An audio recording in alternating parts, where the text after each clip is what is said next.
Hello, അസ്സലാമു അലൈക്കും. എല്ലാവർക്കും സുഖമാണെന്ന് കരുതുന്നു. ഇന്ന് ഫ്രൈഡേ അല്ലേ, എനിക്ക് ഒരുപാട് പണിയുണ്ടേനു.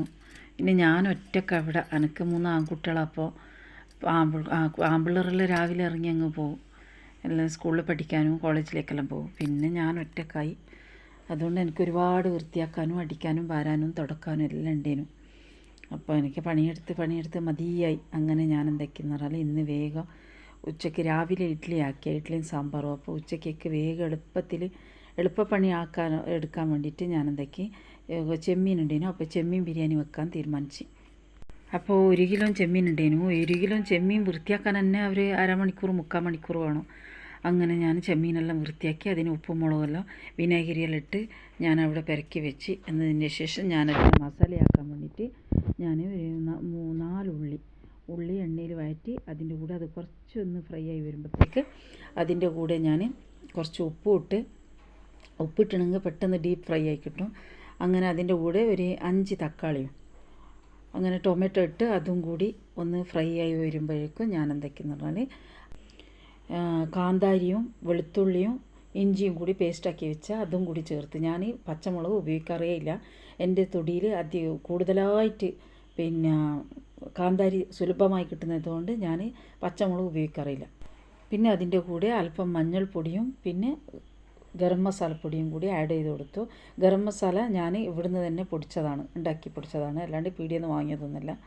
അതെല്ലാം കൂടി ഒന്ന് ഡീപ്പ് ഫ്രൈ ആയതിന് ശേഷം ഞാൻ ഒരു കുറച്ച് ചെമ്മീൻ മാറ്റി വെച്ചിന് ഞാൻ ഇതിന് വേണ്ടിയിട്ട് മസാല ഉണ്ടാക്കാൻ വേണ്ടിയിട്ട്. അങ്ങനെ അതും കൂടി ഇതിൻ്റെ കൂടെ ആഡ് ചെയ്തിട്ട് ഇനി ഒരു തിക്നെസ്സിന് വേണ്ടി 2 ടീസ്പൂണ് മല്ലിപ്പൊടിയും കൂടി ആഡ് ചെയ്ത് കൊടുക്കുക. അപ്പോൾ മസാലക്കൊരു തിക്നെസ് വരും. അതെല്ലാം കഴിഞ്ഞതിന് ശേഷം എല്ലാം ഒന്ന് നന്നായി വഴറ്റി ഒരു 3 വിഷിലിന് വേണ്ടി അത് മൂടി വെക്കുക. അപ്പോൾ അപ്പുറത്ത് നിന്ന് എൻ്റെ കൊഞ്ചം ഫ്രൈ റെഡി ആയിക്കൊണ്ടേയുണ്ട്. അതിൻ്റെ ഇടയിൽ നമുക്ക് ബിരിയാണിക്ക് വേണ്ടുന്ന റൈസ് റെഡിയാക്കാം. അതിന് ഞാനിവിടെ 1 കിലോ അരിയാണ് എടുത്തിരിക്കുന്നത്. 1 കിലോ അരിക്ക് 4 ഗ്ലാസ് അരിക്ക് 8 ഗ്ലാസ് വെള്ളം എന്ന കണക്കിന് വെച്ച് അരിയും ഇട്ട് നല്ലോണം ഒന്ന് ഇളക്കിയിട്ട് ഒന്ന് മൂടി വെക്കുക. ചെറുതായി കൊത്തിയരിഞ്ഞ് വെച്ച ക്യാരറ്റും കൂടെ ഇതിൻ്റെ കൂടെ ചേർത്ത് നമുക്കിതൊന്ന് നല്ലോണം വേവാനായിട്ട് ഒന്ന് മൂടി വെക്കുക. അപ്പോൾ അതിൻ്റെ ഇടയിൽ എനിക്ക് ഒരുപാട് പാത്രങ്ങളുണ്ട് കഴുകാൻ. മെഷീനിൽ തുണി അലക്കാനിട്ടിട്ടുണ്ട്. അപ്പോൾ ഒരുപാട് പണികൾ എന്നെയും കാത്ത് കിടക്കുന്നുണ്ട്. ആരും ഒരാൾ എടുത്തുതരാനോ അപ്പുറം മാറ്റി വെക്കാനൊന്നും ആരുമില്ല. ഇവിടെ എൻ്റെ ചെമ്മീൻ ഫ്രൈ നല്ല ഡീപ്പ് ഫ്രൈ ആയിട്ട് വന്നിട്ടുണ്ട്. ഈ ജോലിൻ്റെ എല്ലാം ഇടയിൽ എൻ്റെ മോൻ്റെ സ്കൂളിൽ പാരൻസ് മീറ്റിംഗ് ഉണ്ട്, അതിനും പോകണം ഇപ്പോൾ. അപ്പോൾ ഇതെല്ലാം ഒരു സൈഡ് ഒതുക്കി വെച്ചിട്ട് വേണം പോകാൻ. ഇതിനിടയിൽ നമ്മൾ മസാല എന്തായാലും നമുക്കൊന്ന് തുറക്കാം. നല്ല അടിപൊളിയായിട്ട് വന്നിന് കേട്ടോ. നല്ല ചെമ്മീൻ മസാല നല്ല തിക്നെസ്സോട് കൂടിയിട്ട് വന്നിട്ടുണ്ട്. ഇനി ഇതിന് നമുക്ക് കുറച്ച് മല്ലിയിലയും കറിവേപ്പിലയും കൂടി ചേർത്ത് കൊടുക്കാം. പുതിനയില ഞാൻ ഇടുന്നില്ല. എന്താണെന്ന് പറഞ്ഞാൽ പുതിനയില എൻ്റെ കുട്ടികൾക്ക് ഇഷ്ടമേ അല്ല. പുതിനയിലൻ്റെ ഒരു ടേസ്റ്റ് കുട്ടികൾക്ക് ആർക്കും ഇഷ്ടമില്ല. അതുകൊണ്ട് എനിക്ക് ഭയങ്കര ഇഷ്ടമാണ്. പക്ഷേ കുട്ടികളെ ഇഷ്ടം മാനിച്ചിട്ട് ഞാനത് മാറ്റി വെച്ച്. അപ്പോൾ മസാല റെഡിയായി. അപ്പോൾ മക്കളെ, ഇതാ ചെമ്മീൻ നല്ല ഡീപ്പ് ഫ്രൈ ആയിട്ട് ഞാൻ ഒരു ട്രിപ്പ് ഞാൻ മാറ്റി വെച്ച്. ഇത് 2ാമത്തെ ട്രിപ്പാണ്. ഇത് ഡീപ്പ് ഫ്രൈ ആയി. ഇനി അതും കൂടി ഒന്ന് മാറ്റി വെച്ച് നമുക്ക് അപ്പോഴേക്കും ചോറ് ഒന്ന് റെഡിയായി നോക്കാം. ഇത് ചോറ് നല്ല പൂ പോലെ വെന്ത് വന്നിട്ടുണ്ട്. ഇനി നമുക്കതിനൊന്ന് ഇളക്കി അപ്പുറം മറച്ചിട്ട് കൊടുത്തിട്ട് ഒന്ന് ദമ്മിനിട്ട് കൊടുക്കാം.